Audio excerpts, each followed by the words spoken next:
अस्सलामुअलैकुम, मैं Zakia knowledge school junior campus class 3 की उर्दू की टीचर हूँ। आज हम फ़ेल हाल पढ़ेंगे, ठीक है। आज मैं आपको फ़ेल हाल समझाऊंगी कि फ़ेल हाल किसे कहते हैं। वो फ़ेल जो मौजूदा ज़माने में किसी काम का करना या होना जाहिर करे।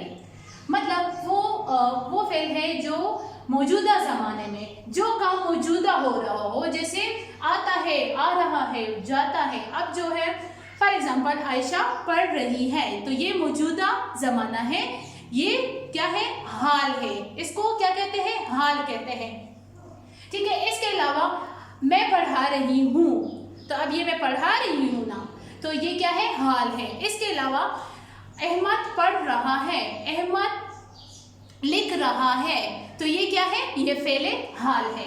अब है फ़ेले माजी, वो फ़ेल जो गुजरे हुए ज़माने में किसी काम का करना होना जाहिर करे। जैसे उमर खेला था, खेला था, ता जो है ये क्या है, माजी है।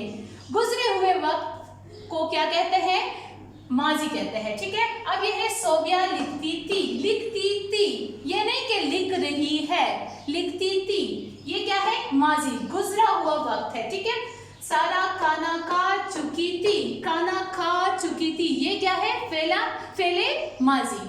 Thank you.